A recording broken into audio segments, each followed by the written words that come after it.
Curso de Milagros no es una religión. Es una descripción espiritual de, de por qué estamos aquí y cuál va a ser nuestro destino y cuál es la explicación de la vida en la Tierra, ¿no? Es decir, de alguna manera. En ese sentido, pues no hay más religión que esa. Sí, tienes que creer en Dios, ¿no? Que al final vas a volver a Dios. Pero no hay otro tipo de cosa que la asemeje a una religión convencional. Y quizás por eso Helen aceptó el mensaje, siguió escribiendo, ya sea de manera revelada o ya dictada o escribiendo ella, no lo sabemos, pero el caso es que el producto final es un tratado sobre la existencia en la Tierra del ser humano. Sí. Yo diría que es así, es decir, no hay más. Tú puedes creértelo o no creértelo, pero está todo muy bien ensamblado y es lógico, como hemos dicho antes. Sí, sí.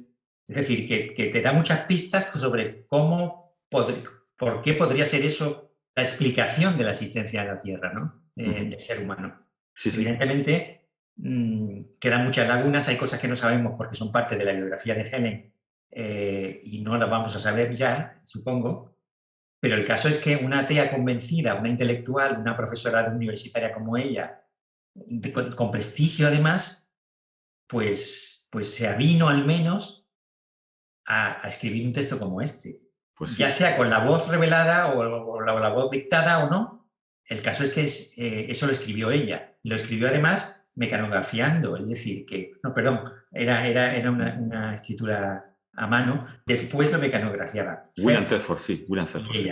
Y ahí el primer texto que salió de ahí es el urtext del curso de milagros. En el que os basáis vosotros, sí. Es el que está en la traducción, efectivamente. Sí, es ese. Muy bien. Esa es la gran innovación de esta traducción, porque me preguntabas también eso, ¿no? ¿Qué añade nuestra traducción? Pues yo diría que eso, y me parece que tenía alguna otra cosa interesante que deciros, porque en la traducción se incorporan detalles que no están en la edición que hemos conocido siempre del curso. Sí, muy interesantes los detalles, por cierto. Ayudan en muchos casos a entender mucho mejor el texto y a contextualizarlo mucho mejor, ¿eh? Sí, pero había, por ejemplo, se habían descartado muchos plurales en la edición esta de ¿cómo es? Kenneth Wapnick. Sí, Kenneth Wapnick. Y nosotros restauramos todos esos plurales en el convencimiento de Armando sobre todo, pero que yo también lo sé, que la búsqueda de Dios es un proceso colectivo, siempre está en nosotros, más presente que en la primera versión, donde ese nosotros es corregido por el yo, ¿no? Es decir, sí.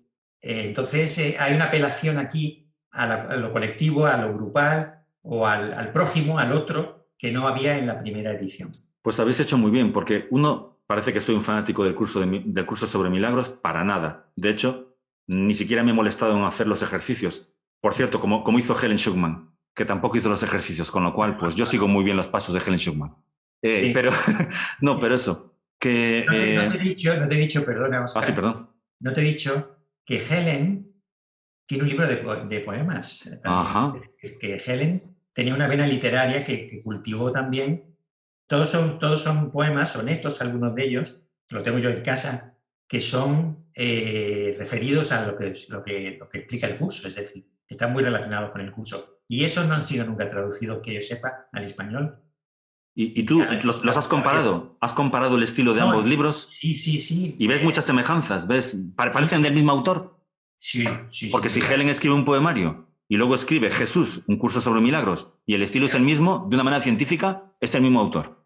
Sí, pero un momento. Yo no sé cuándo se escribieron los poemas, si fueron simultáneamente al curso o después, no lo sé. Ese es un dato que habría que comprobar, ¿eh? Yo tengo el libro, que me lo regaló Armando, el libro con los poemas de Schumann, muy bien hechos, por cierto. ¿Sí? Sí, con unas características formales perfectas. Caray. Y todo lo relativo al mensaje del curso. Eso sí, ahí sí que hay una relación clarísima y directa, ¿eh? Sí. Tú hablabas antes de que empleasteis la palabra nosotros. Me parece un gran acierto. ¿Y sabes por qué? Porque uno de los problemas que veo en el curso o en la gente que sigue el anterior curso de milagros, el curso sobre milagros, aunque no lo parezca, es mucho más minoritario porque ha salido mucho más recientemente, porque se ha distribuido peor, etcétera, etcétera.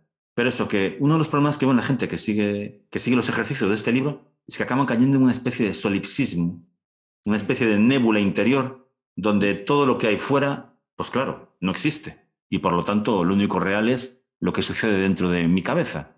Sí. Y bueno, me parece muy interesante que por lo menos la experiencia del curso sobre milagros se tenga que asentar sobre un nosotros. Porque si Sí, se asienta solo sobre un yo, no sí. sirve para nada. Pues hay muchos ejemplos sobre eso en el libro, en la traducción, es decir, singulares que se han convertido en plurales. Sí, sí. Pues yo te lo agradezco. Porque estaban en plural en el urtext. En el Es Urtes. decir, ahí hubo una edición, la de Wapnick, donde se cambiaron muchísimas cosas, algunas con sentido o con justificación y otras no. Algo muy típico, por cierto, en casi todos los textos sagrados, incluso el libro de Mormón. Es decir, son sagrados Sí. para una cosa, pero para otra cosa, quien decida, Bueno, pues puede hacer cambios. tienes que pensar que alrededor del curso se montó una pequeña industria, es decir, una pequeña factoría, ¿no? Capitaneada por Wapnick, que se erigió en el exégeta, ¿no? del curso y al que Helen le cedió los derechos del curso, ¿no? Bueno, Sí. que después hubo un litigio larguísimo que tardó muchísimo en resolverse y entonces se permitió que el urtext se divulgara en dominio público, Se ¿no? tomaron muy real eso, ¿no? Nada irreal existe, pero esa irrealidad se la tomaron demasiado real. Sí, sí. Kenneth Wapnick and Company. El caso es que ahí había una pequeña factoría, ¿no? Alrededor del curso, ¿no? Sí. Y la aspiración de esta gente era controlar todo lo que se hacía sobre el curso en cualquier parte del mundo. De hecho, Armando entró por ahí, ¿no? Es decir, conoció a Wapnick y conoció lo que se estaba haciendo y de alguna manera él optó por otra vía, ¿no? Que es la de volver al origen, Claro. volver al texto de origen de verdad y tratar de reproducirlo en una nueva traducción. Pues ha sido un acierto y bueno, creo que dignifica mucho la intención de Helen.